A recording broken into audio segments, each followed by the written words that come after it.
and welcome to Insights with me, Lynne O'Donnell. I'm joined today by Abid Humayun from Kabul. He's a development and peace-building practitioner who's worked in different capacities in the aid sector and been engaged actively in relevant national and international processes for the past 12 years. He talks about the effectiveness of the international aid that's poured into Afghanistan for decades, the agenda of the aid sector, and the impact that decades of war and now Taliban excesses are having on the mental health of the population. And it's devastating. Have a listen.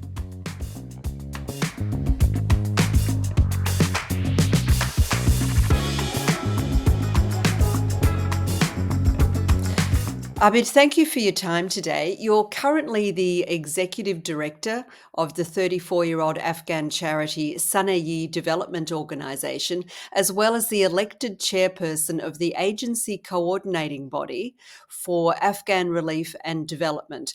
ACBAR is currently the only functioning body bringing together 203 national and international NGOs that are working in Afghanistan. Can you explain the nature of your work and what changes you've seen over the years, not just since the Taliban retook control of Afghanistan in 2021, but during the years of the Republic as well? Thank you so much for having me, Lynn.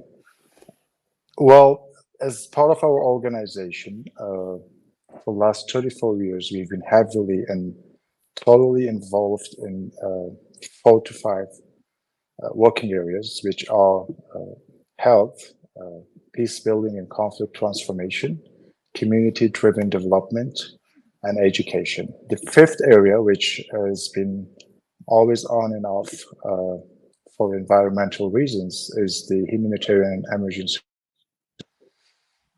Humanitarian, and what you dropped out for a second there, humanitarian and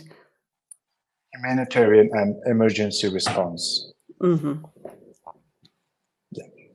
And we've also been part of many national development processes, especially during the Republic era, from National Solidarity Program to Citizens Charter program and the National Health Program called Basic Package of Health Services, and so on. But as part of ACBAR, which is a network organization, we are trying to not only the 203 members, but also the broader NGOs community, which includes both national and international NGOs operating in Afghanistan. We try to resolve the challenges that we face collectively.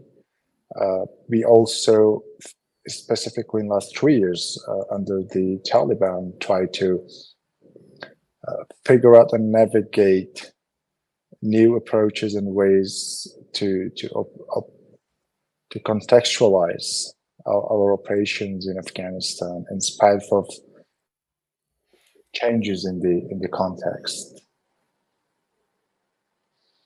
Afghanistan, I'm sorry, go ahead, keep going. Yeah. Just to the other part of your question, to answer that, I guess if you look at things at the surface level, nothing much has changed.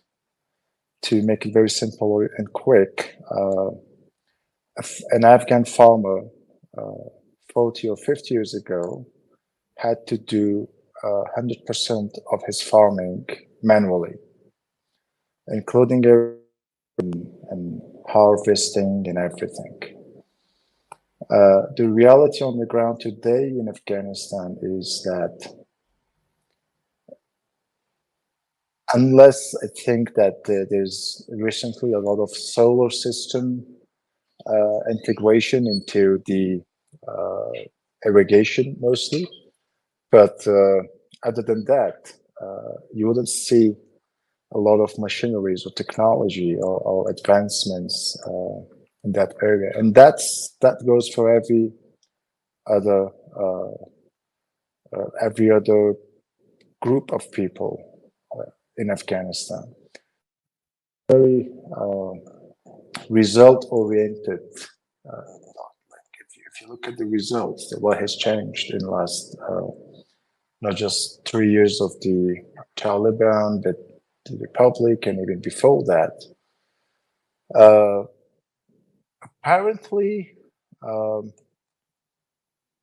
during the Republic specifically,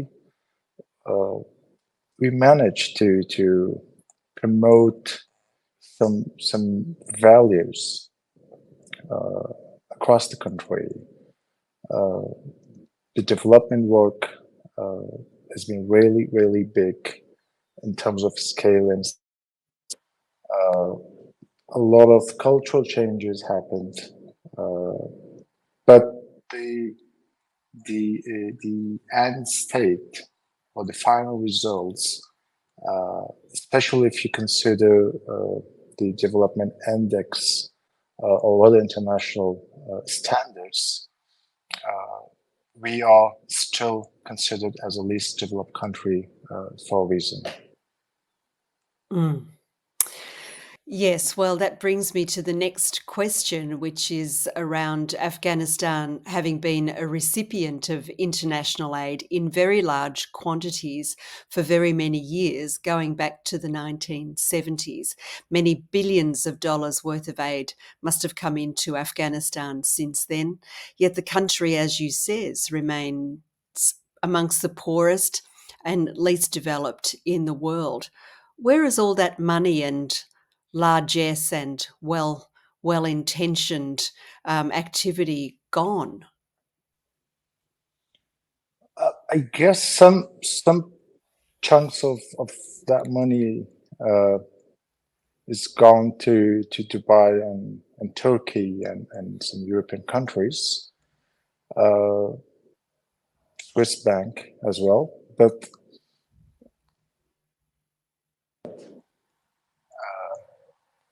the resources which Afghanistan could use way better and could manage more effectively have been wasted, not just because of the widespread corruption in the country, but also the structures and processes of the aid itself had a role where it's really hard to find signs of billions of dollars when you travel to Afghanistan and roam around. It's you can barely see outcomes of all those billions of dollars spent, not just during the Republic, even before that. I think there was a huge amount of aid coming to Afghanistan, starting from late 70s, but 80s, and a couple of years early 90s. Afghanistan was receiving huge amount of funding. And when I said about the structure and processes within which the aid's been channeled to the country, one of the biggest problems there we had is that most of the aid was unconditional. Whether Afghans or all the expats, I would say, they didn't feel accountable. And if you bring a lot of money to a society which has gone through decades of poverty and war and deprivement, and there is no accountability in place, I think it shouldn't be surprising that all that money is lost. And a lot has gone back to the countries of providing aid as well, which would, I think, make this answer too long. So I will then go into details. No, not at all, Abid. Your insights into the charity sector and where the money's gone and how it's been spent and why it's been wasted are incredibly useful. So, anything else that you have to say about it, especially, I mean, you remarked upon the corruption in the country. Money suddenly lands unconditionally. And of course, there is no sense of accountability for it, but also the conditionality of a lot of it was that a great percentage of it had to be spent in the country from which it came. And we know that the United States was certainly funding the Beltway, if you like. I mean, a lot of those companies and charities that came in were known euphemistically as Beltway bandits for a reason. So what is your view of how that worked and what the result has been, if any, not on the ground, as you say? Well, I think again, it will have partly it's been because the aid was structured that way. To give you an example, from 20 to 30% of any grant or a project, so to speak, never made its way to Afghanistan. Never ever. Why? Because that was considered as operations and administration and HQ costs. Well, the lead and creator of this culture is, of course, the UN agencies, but then international NGOs followed the same thing. So, of the aid money, a certain percentage never makes its way inside the country. It goes to the banks of their headquarters in New York, in Geneva, and London. The other part of the problem was the group, which turned out to be the elite group during the Republic. Some of them were involved in aid sector, especially the entire 80s. I think these people, like those responsible in a larger sense, there was no sense of responsibility against their obligations for the people of Afghanistan. They lacked vision, they lacked competencies that it will take to manage aid and fundings more effectively. And I think they didn't care, because that's what we saw at the end of the Republic. And it was more individual driven agendas and ambitions rather than organizations or even country-wise agendas. So the issue, like as I said, there are two parts to it. Partly because of the structure of the aid, the way aid is structured, and the second part is because those Afghans involved in aid management happen to lack any vision, to lack competencies and the capacity.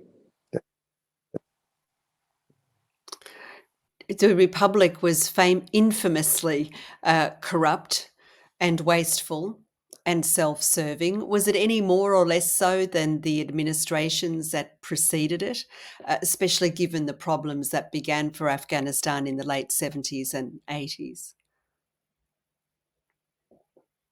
Yeah, I think the Republic, as it's mostly seen and widely seen as a new era, a new political or socio-political chapter, rather, in Afghanistan, that's far from reality. Republic was the continuation of the chaos and miseries and war and violence that began in 70s in Afghanistan. If anybody will like to argue, I think the easiest thing is have a look at the lists of the cabinet members and those in power and the parliament members in 20 years. And I would be happy to see some people who you would find without any ties to the issues of fundamentalism and extremism agendas that began in the 70s in Afghanistan. So that was the Republic.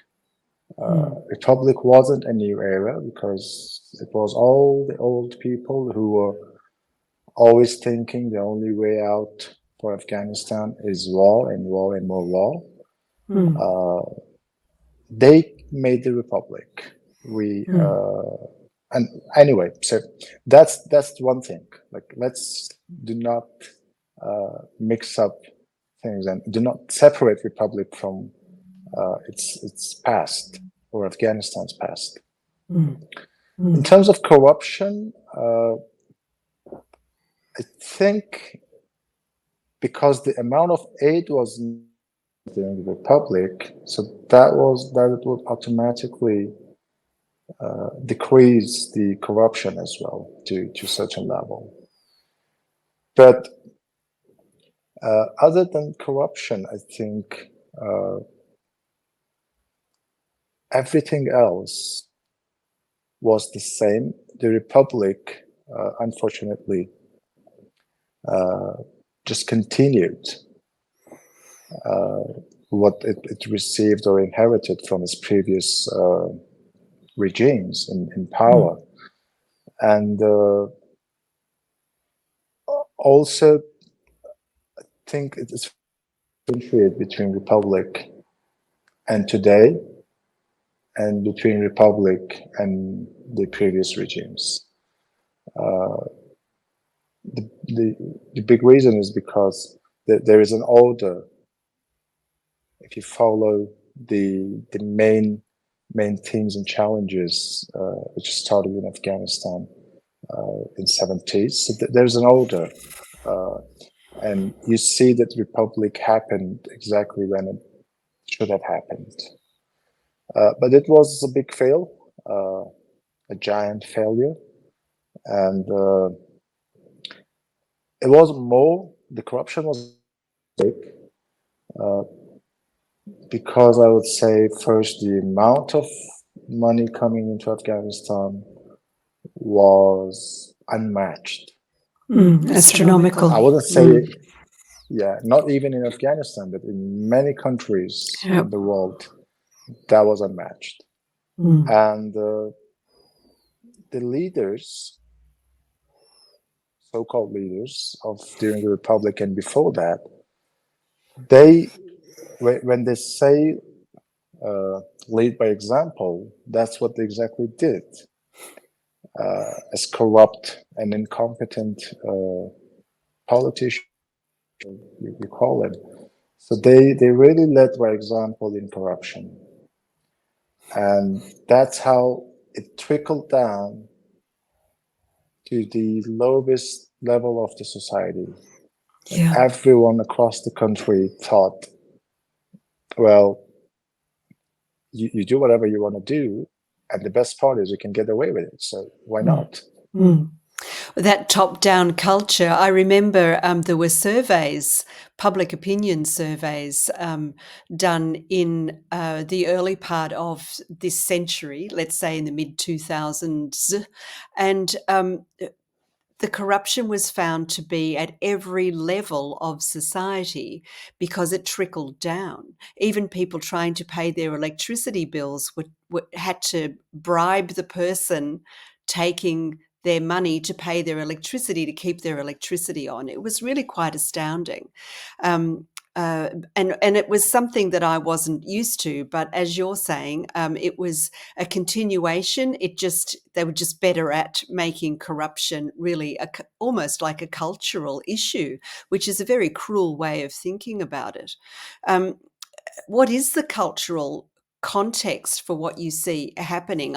You referred a little bit earlier to a comparison between the Republic and the Taliban, and it being just a continuation of pretty much the same. But what changes to the landscape have you noticed in the 3 years since the Taliban returned to running the country? It's widely believed and reported by some of us that aid is pilfered and redistributed to Taliban supporters, to the grave detriment largely of non-Pashtuns. And of course, the situation for half the population, the women, is dire indeed. And there was, when I first started reporting this, and you will know, there was a huge pushback by the UN agencies, by WFP, even in DC, WFP executives were trying to brand me as a liar and undercut the quality and content of the reporting.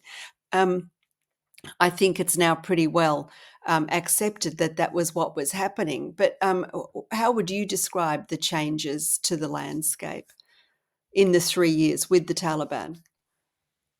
Yeah, well, let me begin with women, I guess.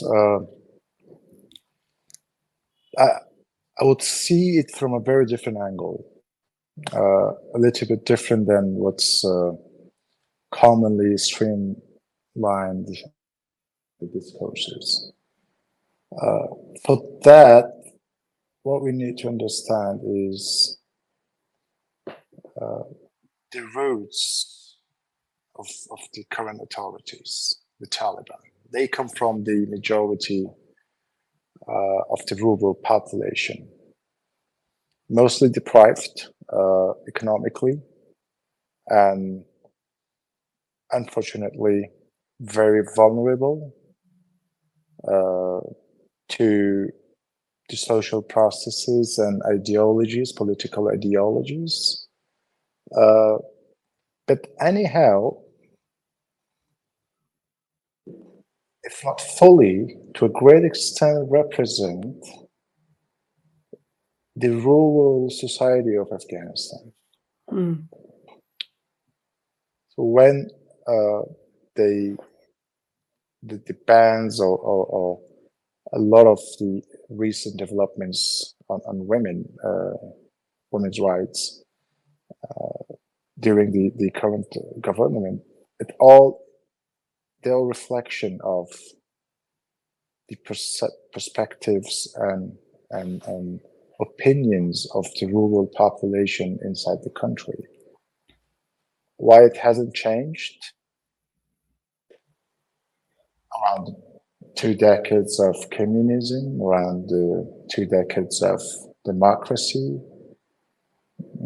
and in between, of course, fundamentalism and Islamism. Why nothing changed is another question. Why is it the same still after? Because it was the same in 50s and 60s and 70s. So the question is, why it's the same in 2024? Mm. That will also refer to part of the question about receiving billions of aid and then what changed. And currently, there's no doubt that the situation in Afghanistan is really, I wouldn't say worst, or maybe it is, but in the contemporary history, I can say it's the worst ever. Of course, not including the previous Taliban era, because it was almost the same.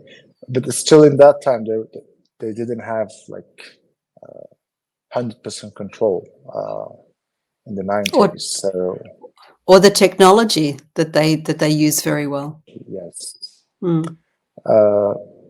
So from education to work, these developments are they're not just if anyone is thinking that these are only pressurizing women, only making life hard for women, I think that's a great mistake. Mm-hmm.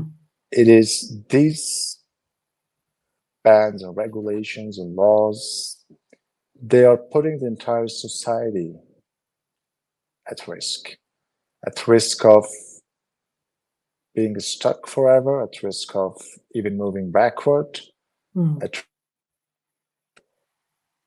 being left behind from not just the world, but especially from the countries in the region, and so many more.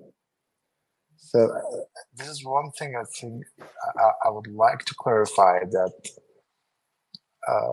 from wherever these policies would come, if this is the thinking, they need to rethink about it. It's not making the life hard for women only. Of course, it's affecting women the most, but in a not too distant future, we will begin implications on Afghanistan as a society and as a country. But in the cities, big cities where the most of the urban population of Afghanistan live, I think they're still trying to stand the ground in different ways. Women are trying to find ways out of this situation. But I'm not sure.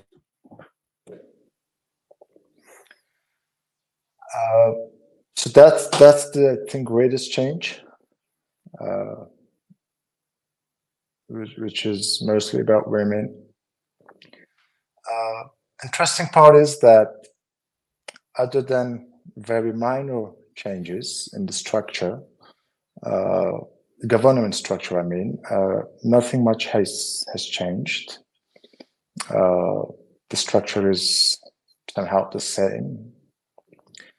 The services, not so much. The governance, not so much, I would say. Yeah. The structure is somehow the same, governance structure, but in terms of governance, not really. A lot has changed. As you know, the national budget and everything is absolutely different than Republic now. Even allocation of resources are done very differently. And revenues, national revenues is another thing, because even during Republic, we were highly dependent on international aid. Not a lot of our domestic or national revenue was contributing to the national budget. So those, of course, are the changes. And adding one positive change is in terms of security and safety. Yes, it is nowadays. In last 3 years, it's been better than the last years of the Republic, of course. But on aid diversion, that's very complicated. As someone working in the aid sector for 12, 13 years, all the discussions around aid diversion, I think there's still a lot of clarification needed. And especially when it comes to applying the definitions we have of aid diversion across the different eras is very important. And excuse me. For example, if the Taliban, it's just for the sake of example, the Taliban has an NGO, or an NGO has very close ties with Taliban officials. They're receiving funds and then somehow providing aid, not just monetary, but also when it comes to distribution and beneficiary selection and even locations selection. So if everybody across the board agrees that this is a diversion, then wouldn't it make sense to see how much of this a diversion was happening during the Republic and during the Islamic government of 90s and before that? The big problem with aid diversion is this, that first, there are too many understanding of aid diversion. What is aid diversion and what is not aid diversion? But if we talk about the direct, the Taliban benefiting directly from aid,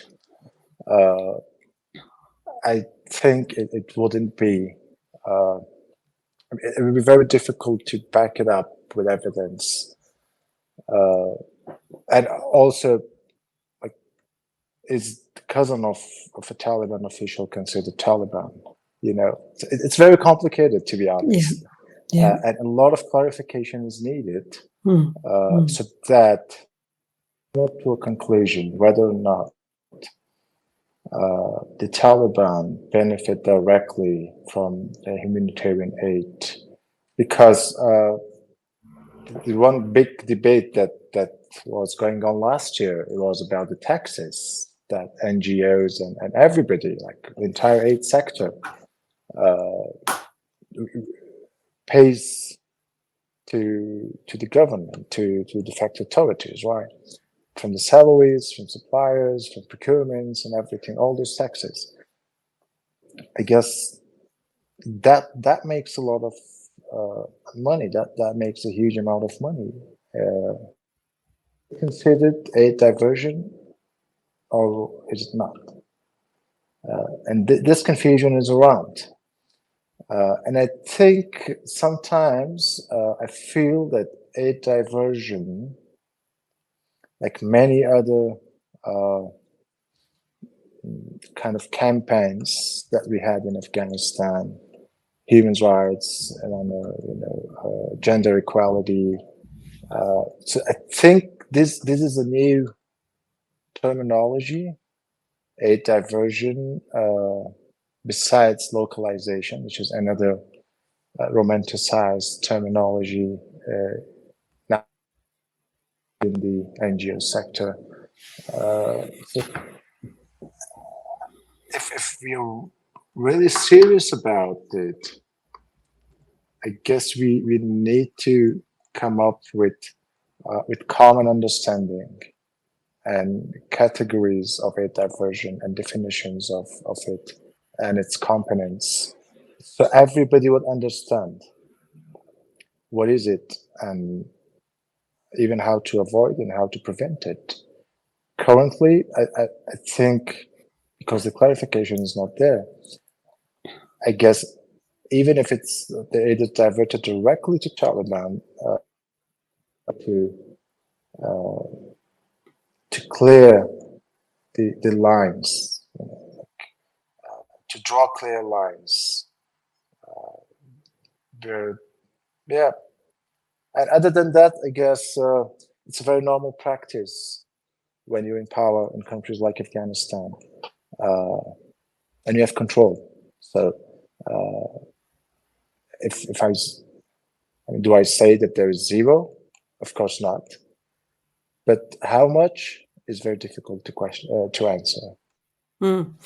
I guess a lot of questions are very difficult to answer because cogent and verifiable information is also very difficult to come by, even more so, I would argue, under the Taliban than under the Republic, when there was at least an awareness of the concept of accountability, which doesn't exist anymore.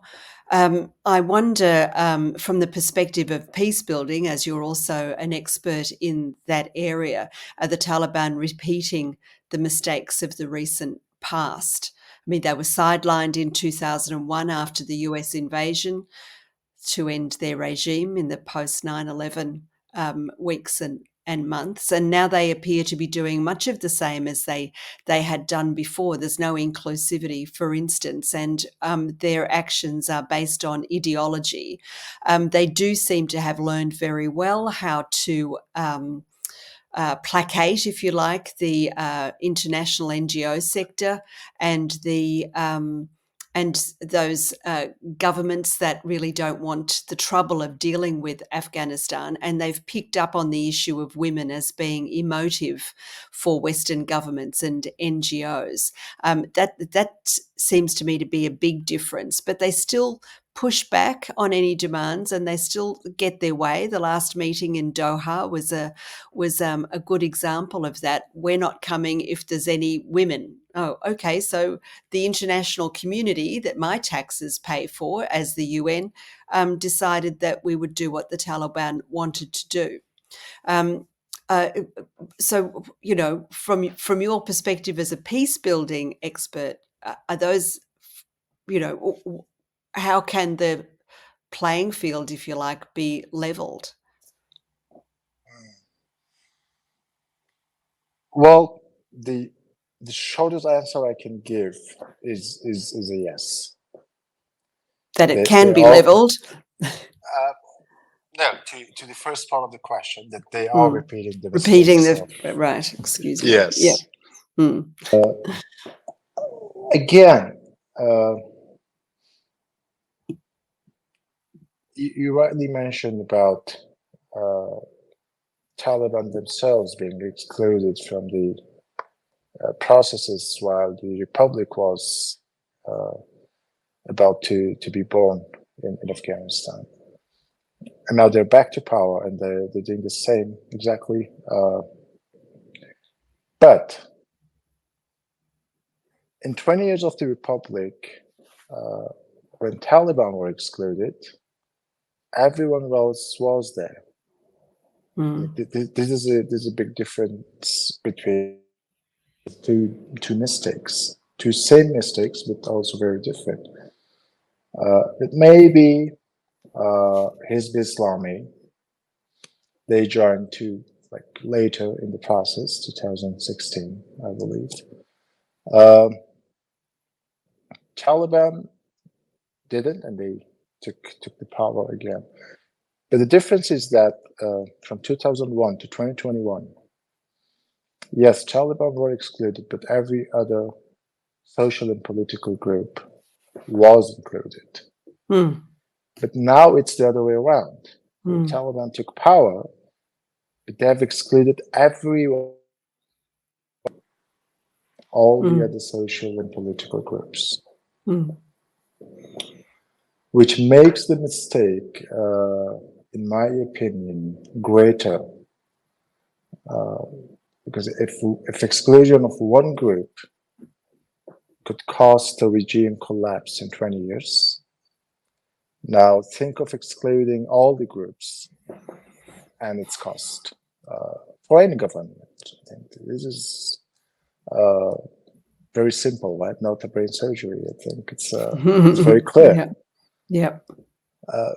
The other mistakes of previous governments they're repeating, and mostly trying to consider from the peace building point of view, is creating divisions or gaps among the social groups. What does that mean? If you provide employment opportunity or education opportunities, health services, any other opportunities based on affiliation of the citizens to the Taliban or other groups. Like if that's the basis, this is directly gonna create gaps and distance between social groups, and a huge division. Is it easy? Is it sustainable to govern a divided society? From very little I know, it's never easy. It's very, very risky, and it's in no way sustainable.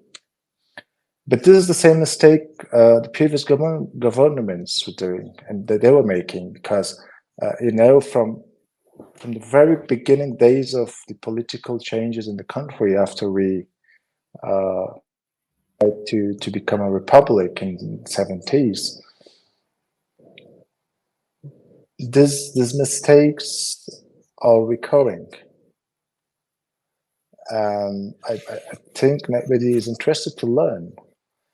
We saw a lot of governments so much powerful, very forceful, including the first republic, the first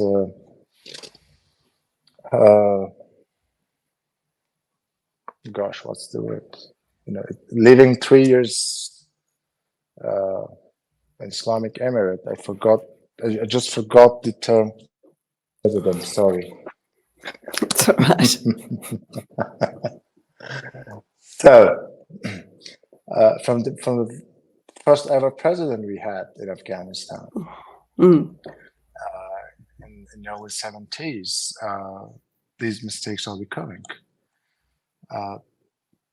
And bringing into play the ethnic lines and ethnic groups, and then capitalizing on traditional politics of the country, are all the repetitive and same mistakes that's been going on for 51.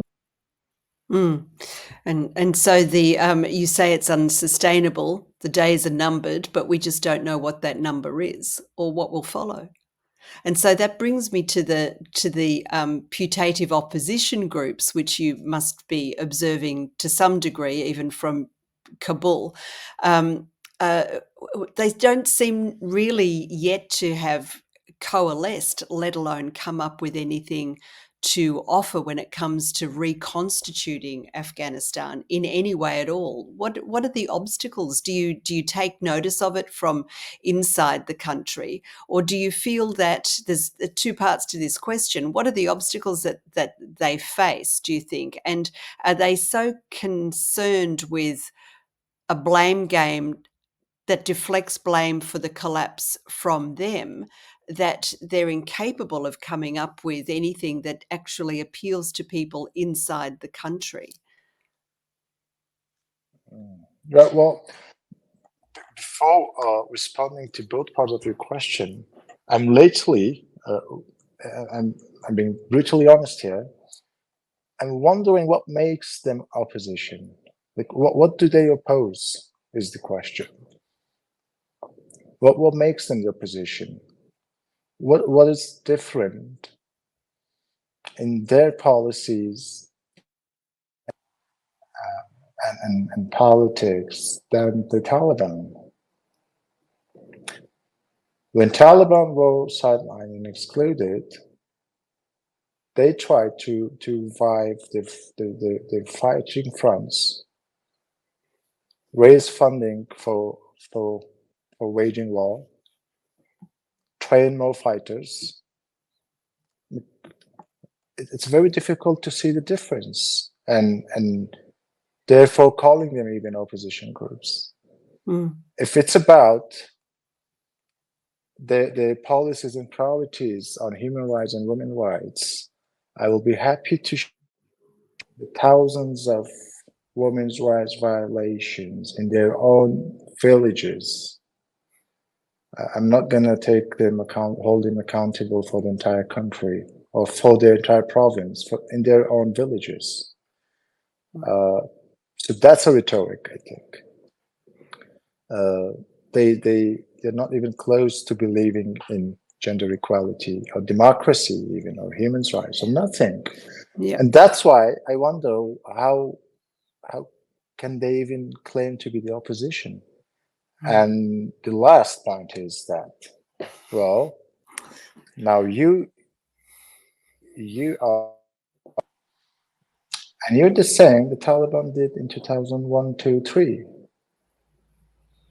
Other than the fact that they were more effective and more efficient, because they regrouped and reorganized everything very quickly, and they were just one group, and they succeeded to fail like 20, 25 groups who always used to claim the ownership of the country and the leadership of it.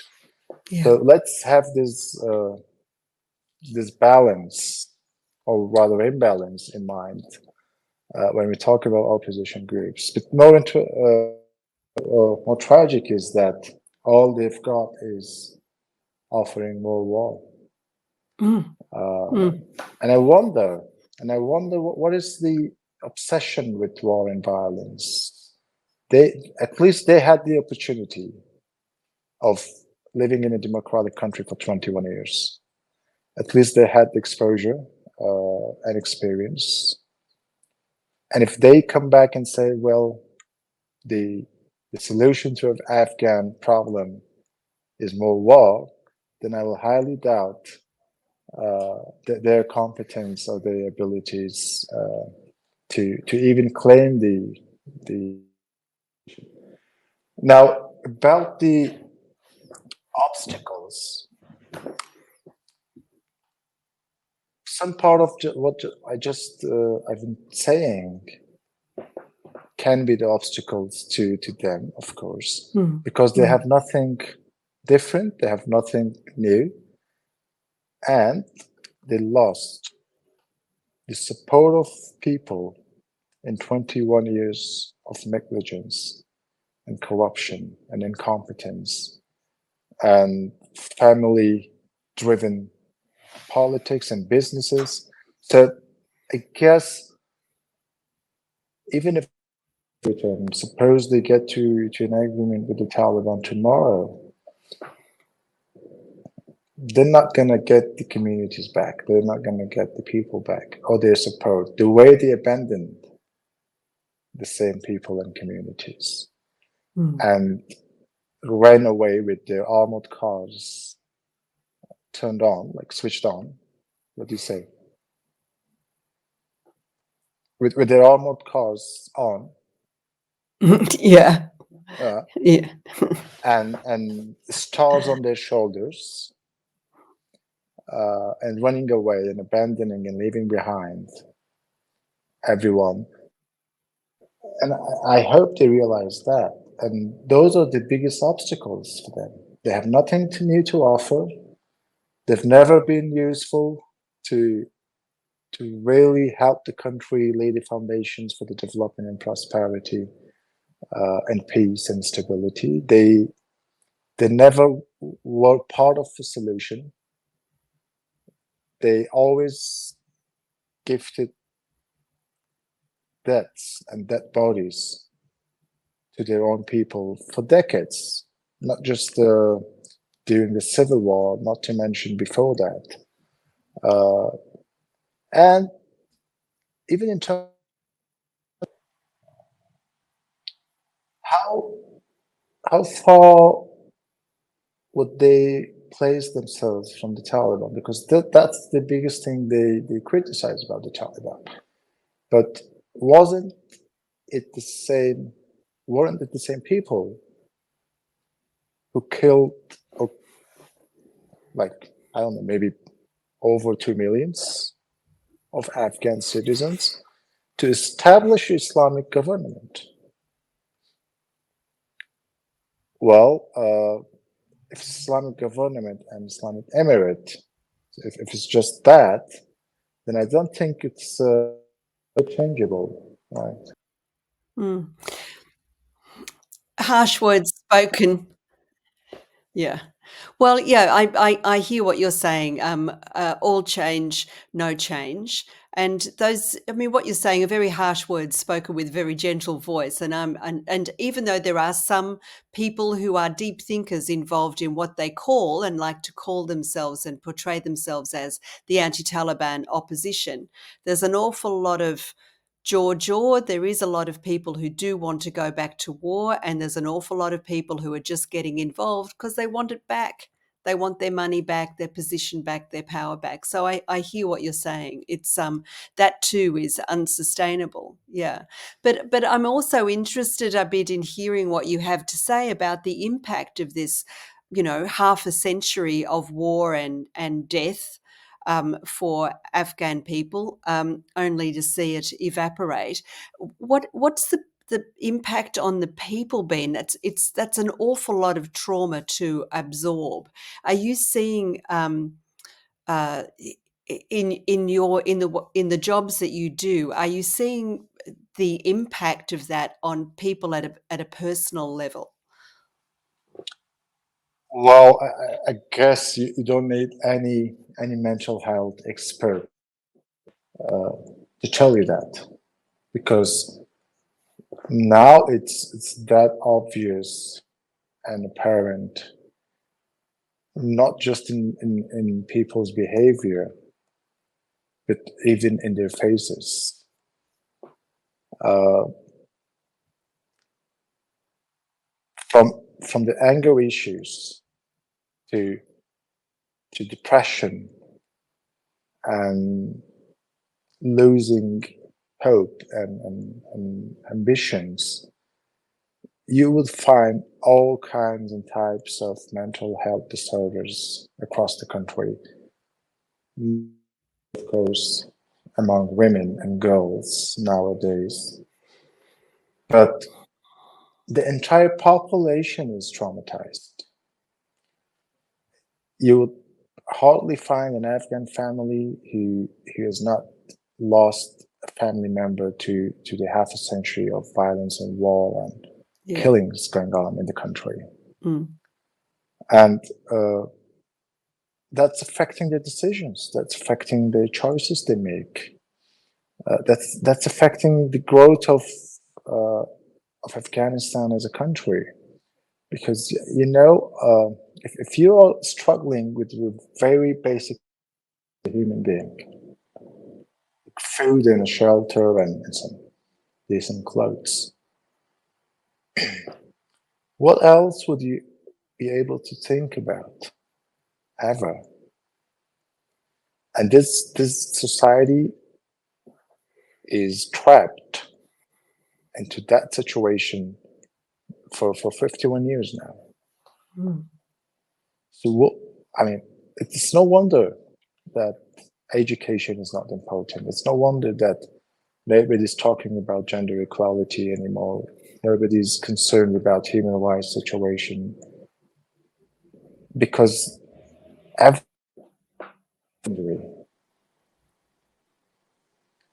when 90% or even more of a population lives below the poverty line,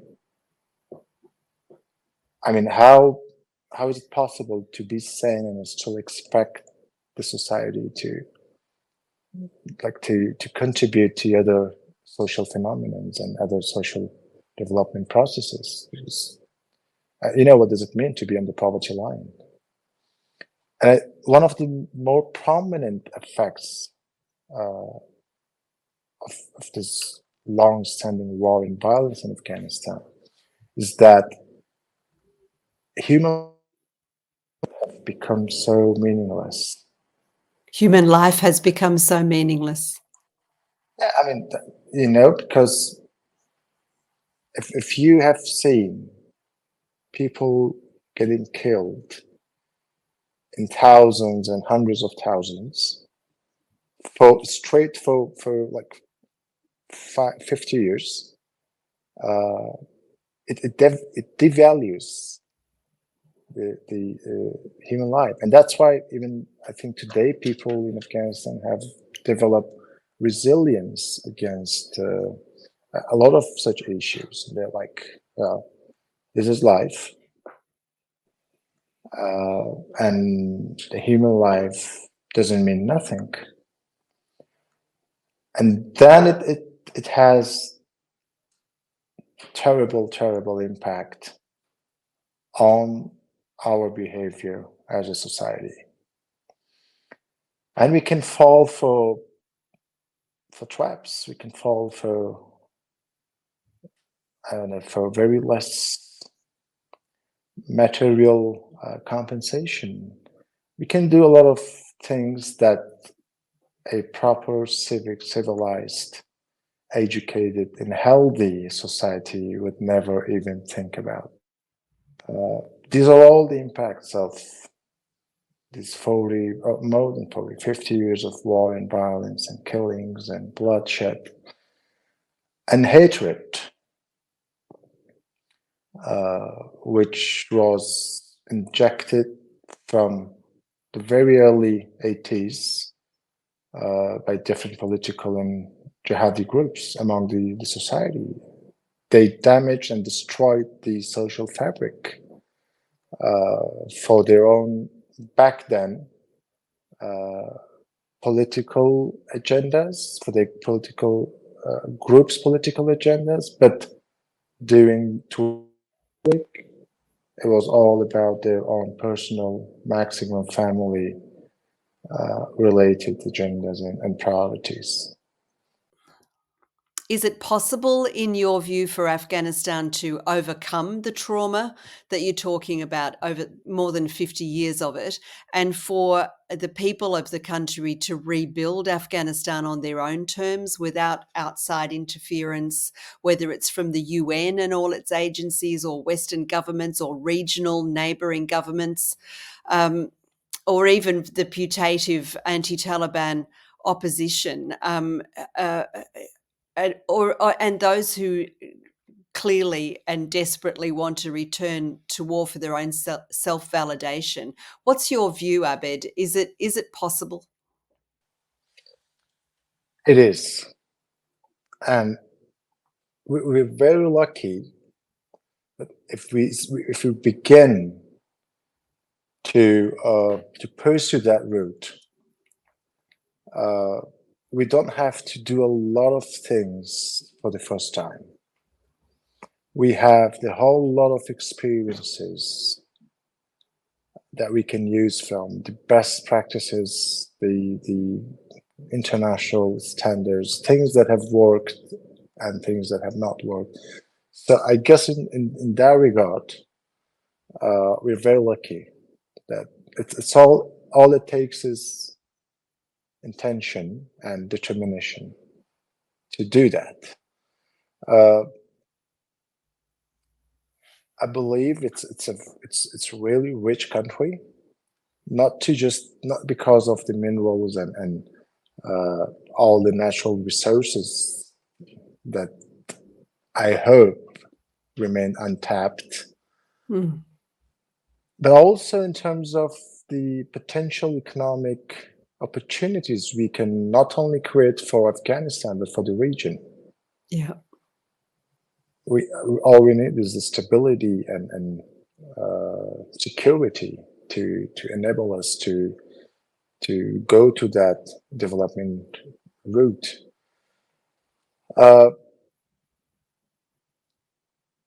Honestly speaking, we lost everything when we thought staying neutral and impartial is not the right foreign policy for Afghanistan. And that's exactly 1973, when we attempted to have our first republic and our first ever president. And this centuries-long traditional government type, the get rid of the king and the prime minister of those days. So, well, the point I want to make is that everything began to collapse in Afghanistan from the day that we decided to no longer stay neutral in the region, not just in the regional politics, but also in international politics. So perhaps that's not our thing. Perhaps we need less involvement of regional and international actors in Afghanistan matters, because that's the historical fact. And we need to invest a lot on the people. What makes me really feel sad sometimes is that the Afghan population are among very unique population and citizens that they get hit inside, disrespect, and limited opportunities, judgments, and you name it, and they get the same abroad. I guess after 50 years,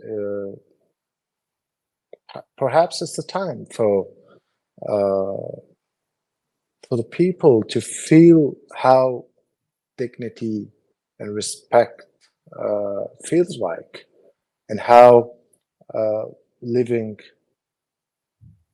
and how living in your own country and with your own people feels like, in harmony, of course, and the economic growth and development and prosperity. And the reason I just said that we need to come up with a new solution for Afghanistan other than war, because war we tried for 51 years. We gave millions of lives, and we caused millions to immigrate and leave the country. So that's why I don't understand this insist and emphasize on more war. Yeah. But it can be any other thing than more violence and fighting and killing. But what that could be is perhaps creating this sense of ownership and belonging to the Afghan people. And I think exclusion or suppressing one another has to stop, because that's clearly another thing that's not worked in 5 decades. I mean, I just heard somewhere somebody asked that.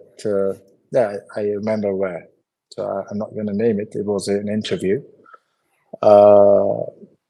and the guy was asked that, suppose you overthrow Taliban and you establish your own government tomorrow in Afghanistan, where do you think the Taliban will go? Which is a very, I mean, reasonable question to ask. Yeah. They're going to come back. You can't just omit part of this country or a part of the population of this country because just only you disagree or you don't like him or any other reason. I think all the positive forces should come together, and the ideal situation would be to allow a totally new group of mostly young generation with no ties. I mean, because 90% of the Afghan population have been the victims throughout.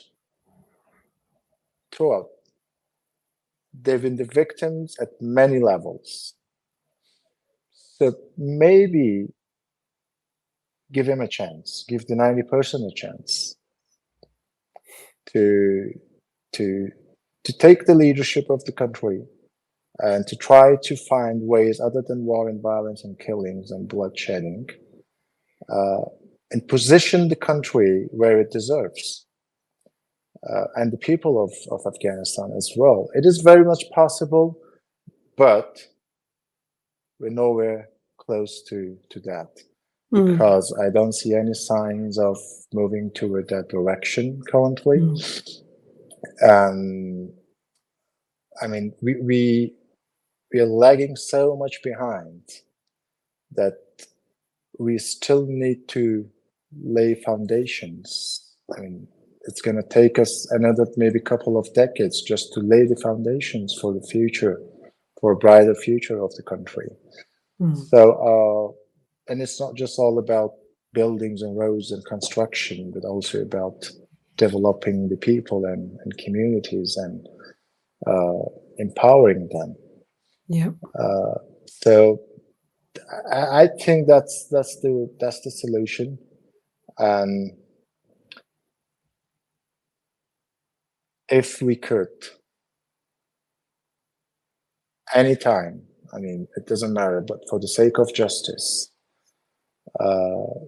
bring those responsible for 50 years of chaos and killings and loss of millions of lives into account or to justice, I guess that will be the beginning of a new era and a new chapter for Afghanistan, not the eras forcefully thrown at us by other people.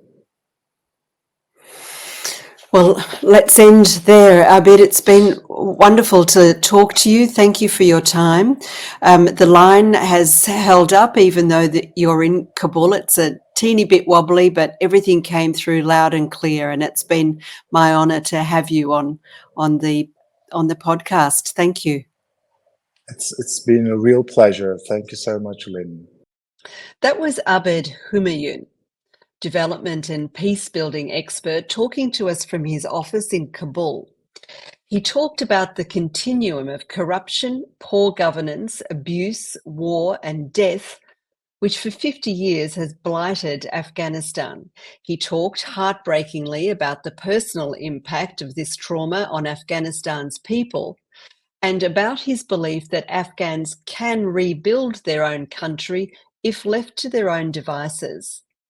I hope you enjoyed our discussion. That's all for now. I'm Lynne O'Donnell. Bye-bye.